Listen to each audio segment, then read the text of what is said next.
masyado magpapaliwanag, observe nyo lang. Okay? Good afternoon, Ma'am Donna. Ako po si Faye. Ako po mag-check ng BP nyo ngayon. Nakapagpahinga po ba kayo? Hindi naman po kayo pagod? Okay. Pwede po bang i-stretch out ninyo yung paa ninyo? Like, relax lang po ang sitting position nyo. Hindi po. Wala po muna akong sasalita. Habang nag-BP po ako. 2-finger breaths. 2-finger breaths ito from the antecubital fossa here. So, ang tansya nyo dyan is 1 inch. Clue nyo po itong arrows na ito kung saan po kayo maglalagay ng stethoscope ninyo. For example, on this left arm, dito na ang clue mo. So, ibig sabihin dito ka magpapa. Kung di mo makapa dyan, hanapin mo pa sa iba. Nandyan lang yan, huwag kang mag-alala. Pinaalis. May tinatawag tayong palpatory at auscultatory BP. Palpatory, ibig sabihin yung kinakapa mo. Auscultatory yung narinig mo. So, yung technique ko, hindi ko kailangang ipump hanggang 200 kasi kawawa naman po si Donna, masyadong masakit yun. So, ang gagawin ko, magpapump ako hanggang sa tumigil ang pulso dito. Tapos, tsaka lang ako mag-move ng support ko dito para pakinggan. So, for example, nag-stop yung pulso dito ng 110, mag-add ako ng plus 30.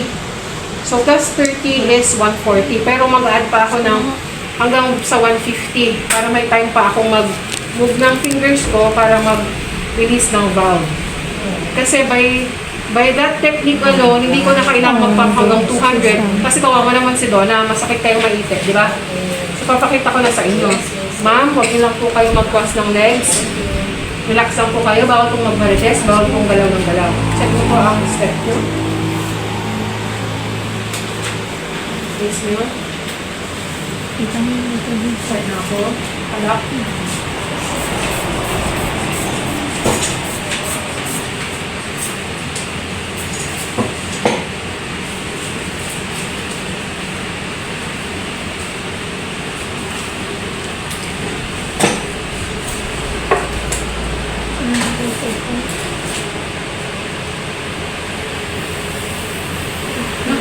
Ang blood pressure niyo po, Ma'am Donna, is 120/70. Normal po yun. Okay? So, kailangan mo interpret sa pasyente kasi pag sinabi mo 120/90, alam mo na nga mataas, hindi mo pa sinasabi. Medyo mataas po yung blood pressure niyo ngayon. Anong blood pressure niyo dati? Ganyan. Ano? Nakita niyo yung technique. Yun yung difference sa ginagawa ninyo doon sa labas at saka sa ginagawa ko. Kailangan niyo mo nang ipalpate. Tapos pag, ayun, nag-stop kasi siya ng 120. Nag-stop siya ng 120, nag-add ako ng plus 30, kaya 150 ang pump ko. So, bilis ako. True enough, doon ko narinig ang unang sound doon sa 120. Tapos, wala na ako narinig bandang 70. So, 120/70 siya. So, hindi siya yung last loud, hindi siya yung first loud sound for the systolic blood pressure. Siya dapat yung first sound na marinig mo. Regardless of how loud or how